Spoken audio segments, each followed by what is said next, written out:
Maryland basketball ends their season against Florida.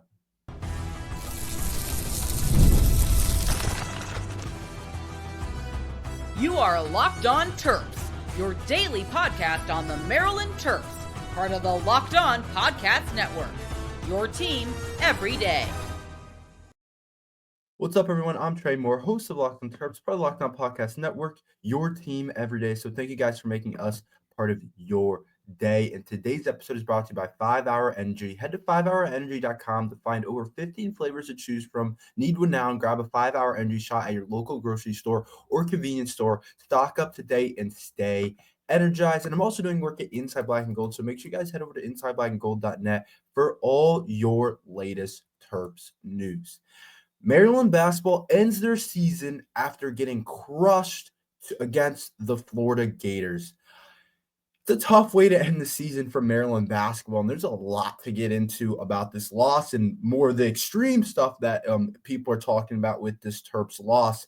But to talk about the game for a second, we lost to a better team. We lost to the better team. We lost to a team that was complete. We lost to a team that might go ahead and win the whole dang thing. And that was a tough kind of spill to follow, a tough pill to swallow, for the Terps. And I thought that we would keep the game closer. I said it. I thought Maryland had a really good chance at winning the game. I said Maryland's going to win the game. And sure, that might have been a little bit of bias on my point, knowing how good the Florida team is and everything. But I did think that the Terps could have played a better game against Florida. And it is disappointing that the last game of the season felt like it was our worst game of the season. We haven't gotten blown out all year. If we look back at the scores, if we look at Maryland basketball throughout the entire year, we have not lost by more than 6 points the entire year. And Maryland basketball lost by 16 to the Florida Gators. At half, it was a good game. It was a good game for some of the game, but they just outplayed us in the second half, and there was really nothing we could do about it. And to me, I still think that we got to take this season and really be excited about Maryland basketball and everything. It was a really awesome season, and it's just sad that the Crab Five is done. But Maryland basketball didn't have a great game plan, I thought, against Florida. I didn't think we did enough, and I thought some of the keys to the game we kind of let go. One of the biggest things we said going into the game was rebounding. Rebounding was going to be extremely important against Florida. Florida crushed us on the glass, crushed us. And this is my thing. I know Florida's been a really good rebounding team all year, but it's not like Maryland's some mid-major small team that has a bunch of guys under 6'6" or something like that, and their biggest guy 6'7" in their lineup. Maryland's pretty big. Maryland's pretty athletic, especially at the big man spot. So to me, I thought that was going to mean that Maryland basketball was going to be able to rebound at a pretty high level and at a pretty good clip.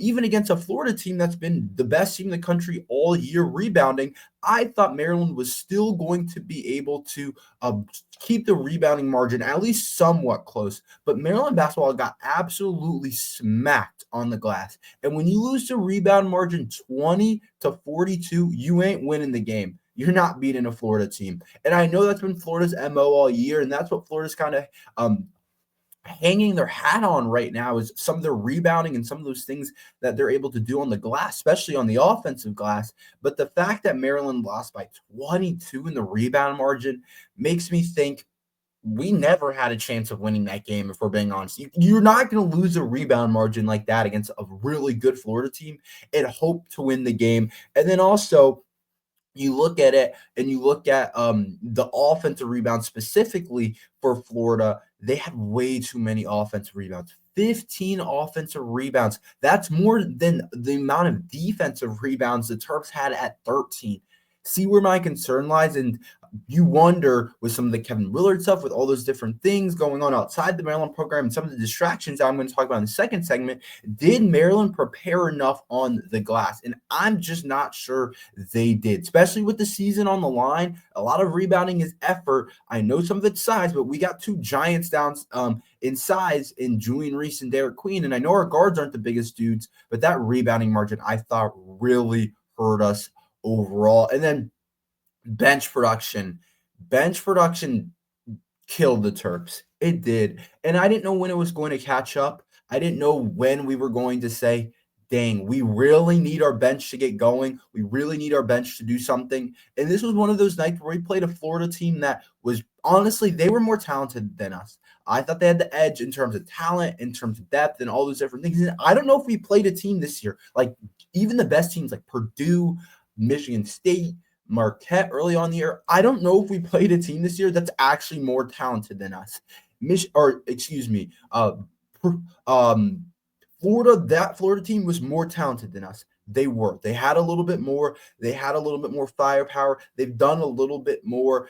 They were the more talented team. And when you place them against a Maryland team that has gotten away with winning with a lot of top-end talent, but not a lot of depth, you can see the result that might happen. And Maryland had 3 bench points the entire game, while Florida had 2 bench guys in double figures. This Thomas kid, one of their big man, had 13 points. And also the Denzel kid had 12 points went 2 of 4 from the 3-point line in 19 minutes of play. That's really tough to beat when your two bench guys can get 25 combined, and Maryland's bench struggles to put up any points at all. And that's going to be really tough to beat because at the end of the day, you need some type of bench production if you're going to win the tournament. That's just the way it is. That's just the way I see it. And that was my biggest concern with Maryland making a run. And I thought they could maybe get past it. I thought that maybe they can push through, that their starters will just play a lot of minutes.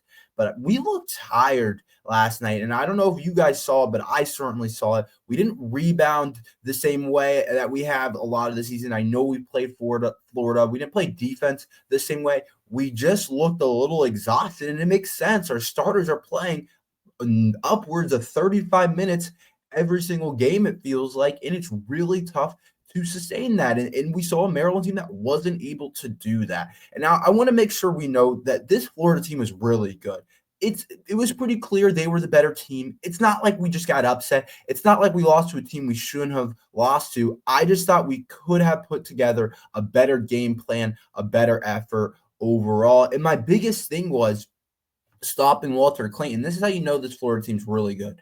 My key to the game was you got to be able to stop Walter Clayton. Walter Clayton Jr. is the key. He went 3 of 9 from the field, 2 of 6 from the 3-point line. He only had 13 points. Walter Clayton didn't do a ton for them, honestly.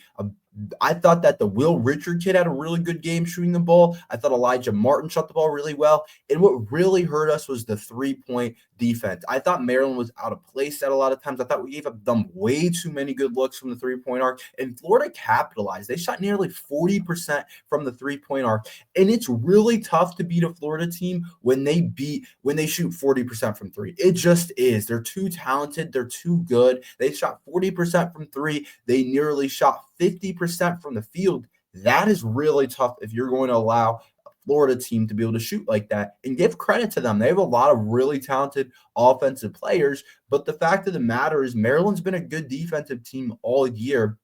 And Maryland needed to be a better defensive team in that moment against a Florida team. Maryland really believes they're one of the top defensive teams in the country, but I just didn't see it last night. And I thought that a lot of Maryland players actually had pretty solid games. I thought their queen had a really good game. Obviously, he played like the star he was. 27 points, 8 of 17 from the field, 10 of 10 from the free throw line, 2 steals. I thought he did a lot of good things. He limited turnovers to only 2. That was something that I thought he did really well. And another thing that kind of shows that Florida was clearly the better team in this matchup, Florida had 17 turnovers. 17 turnovers, and they still beat us by 16 points. That's when you got to say, okay, we lost to a better team, and you got to tip your cap.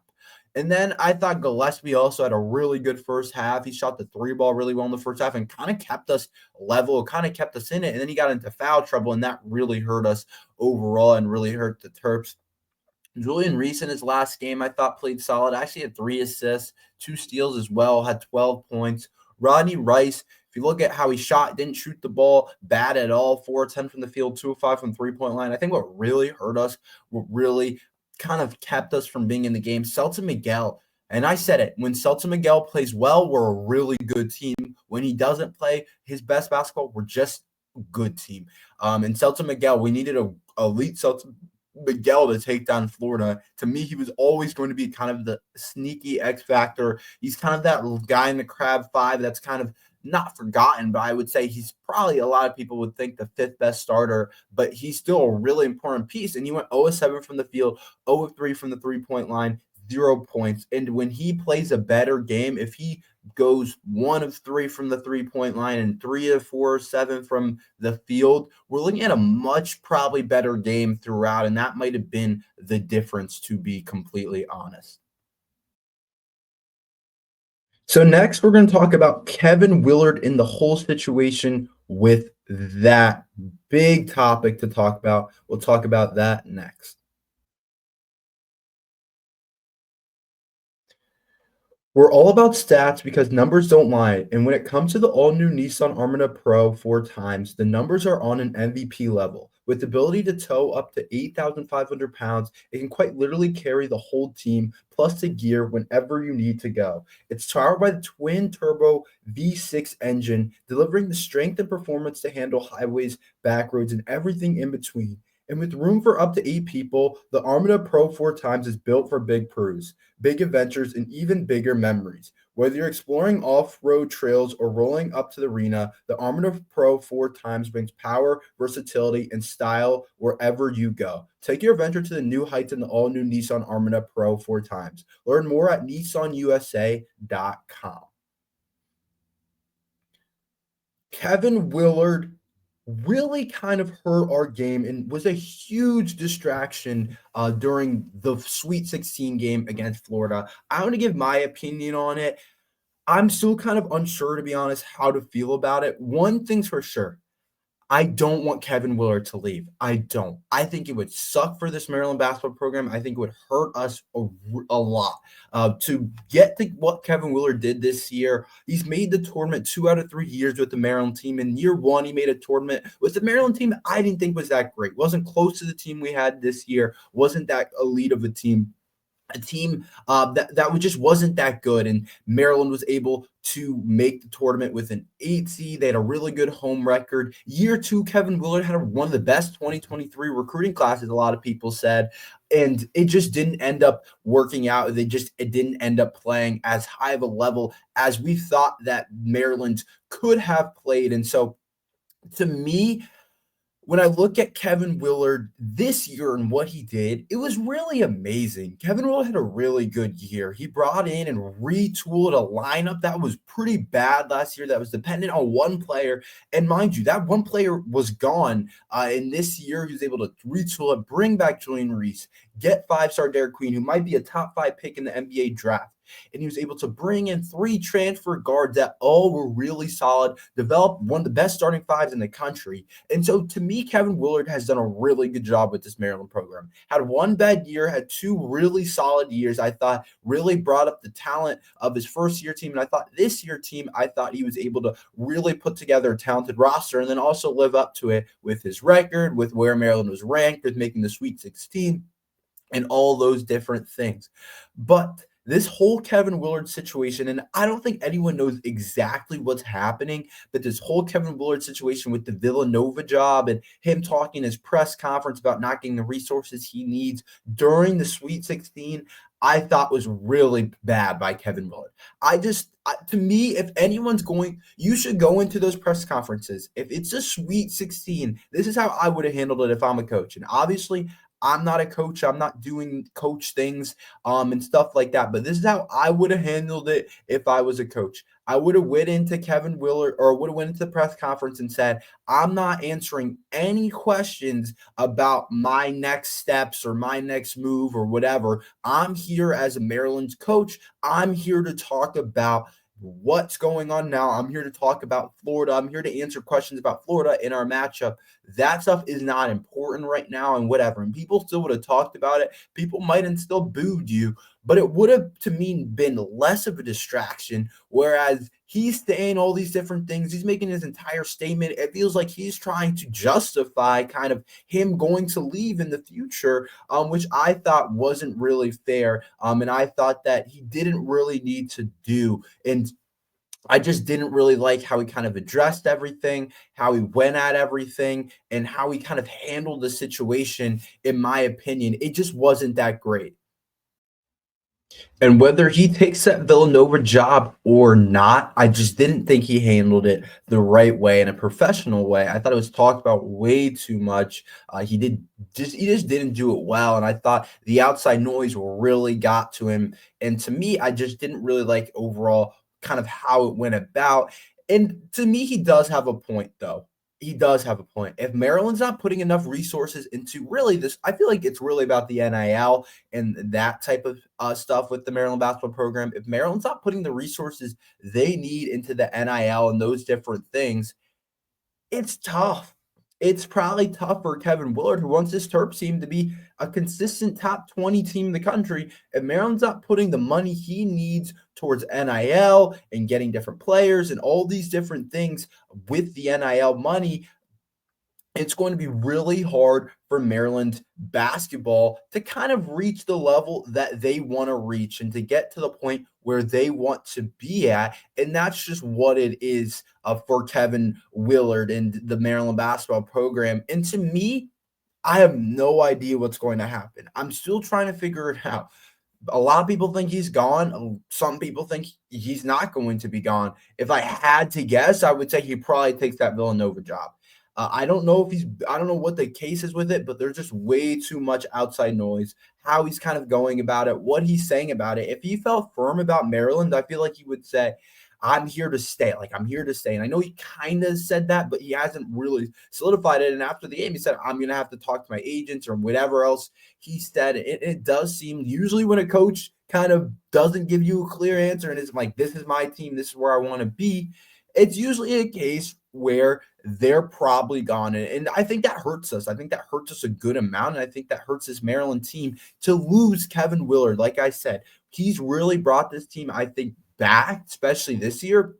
And the momentum would really kill us if he ends up going backwards and the program starts going backwards. And you don't know what can happen when a coach leaves. Obviously, Julian, Derek Queen, and Miguel are all gone. But what about Ronnie Rice and Gillespie? He might try and recruit those guys over to Villanova. We've seen that happen a billion times when the coach is gone and all of a sudden they try and lull you away from where you are and trying to get your guys. That's happened before. Guys have had their guys that follow them to wherever they go. And that might make sense for a guy like Rice and a guy like Gillespie. And this Maryland basketball team might start from square zero again with a new coach, with a coach that probably isn't going to be where Kevin Willard was at with this program. And I think it just could really hurt. Now, we don't know. He could end up staying. I think some of it's going to depend on the money. Some of it's going to depend on what Maryland does with this NIL stuff. But I just think that it really hurts us, the fact that during the game, during the Sweet 16, the biggest game of Maryland basketball in a while, we got Kevin Willard and people asking questions about stuff that happens after the season. And to me, that really hurts the Terps overall and definitely wasn't the best for Maryland basketball. We're going to talk more about the loss. We're going to talk more about the season being over. We'll talk about that stuff next. March Madness is here, and the FanDuel is giving you a chance to get in on the action like never before. Right now, new customers get $200 in bonus bets when your first $5 bet wins. That's 200 extra bucks to use on everything from buzzer beaters to Cinderella stories and even who's cutting down the nets. I've got my eye on a few underdogs this year, and FanDuel makes it easy to back them with spreads, totals, and game props. With tournament game happening almost every day, there's always something exciting to bet on. The FanDuel app is simply used, and when I win, you get paid instantly. No waiting around. So visit FanDuel.com and get in on the college hoop actions all tournament long.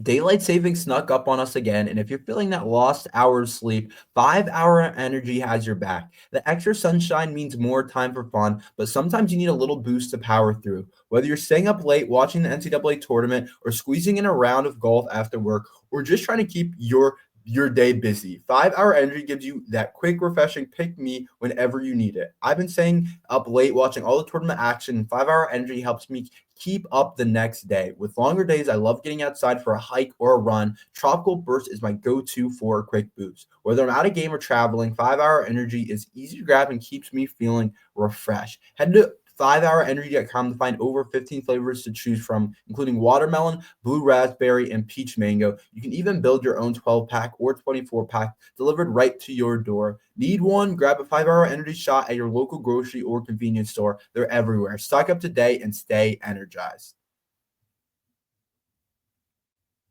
So we're still talking overall Maryland basketball. I want to talk about a couple different things. I'm going to finish up on the Kevin Willard stuff. That's going to be something we address over the next couple of days. And as more comes out about it, we're going to hear more about it. More stuff is going to happen with it, and we're going to get a more clear picture of what actually is going to happen with Kevin Willard and everything in terms of him leaving, in terms of him staying. And I really believe that him taking the Villanova job would really hurt Maryland basketball. I just think we would be going backwards, where right now it feels like we were in forward. This was a year, it felt like this was a year where we just are going right in the right direction. And if he leaves to Villanova, I think it could really hurt the Terps, and we could be kind of back at square zero as a program. I think if he stays, I think we're in a pretty good spot overall. Even with some of the controversy, people will forget about it. And if we have to make him a really high paid coach, I say do it, because it would really suck to have to start this thing over, depending on who Maryland brings in as a coach. I think Maryland would be a really appealing job for a lot of people, but I just don't know what the coach market looks like. I just don't know who would want to take that step. I don't know exactly who would want to do that. And so I think that it is something that is important. But I do want to talk a little bit more about the game and against Florida. I just thought, I know I've said it, I thought that we didn't rebound well enough, but I do think that it was going to be really tough for us to beat that Florida team. After watching them play against us, and I've watched them some this year, I'll be honest. When I made my prediction, I didn't realize how good this Florida team was. That Florida team might be the best team in the country. They might be one of the better teams we're going to see a Florida basketball team. I don't know where this ranks in terms of Florida basketball teams, but it's got to be one of the best. They're deep. They have big men that can score. They have big men that can stretch the floor. All three of their guards, Richard, Clayton, Elijah Martin, are all really talented. And yeah, Maryland could have done some things better. We only shot, 40% from the field, 31% from the three-point arc. We got out-rebounded. We didn't do a ton of things great. We only turned over the ball 11 times, though. We didn't shoot the ball terribly from the three-point arc. It just was one of those games where you kind of tip your cap and say Florida was better than us this year. They kind of deserved to win that game, and it was going to be really tough for Maryland to keep that game close.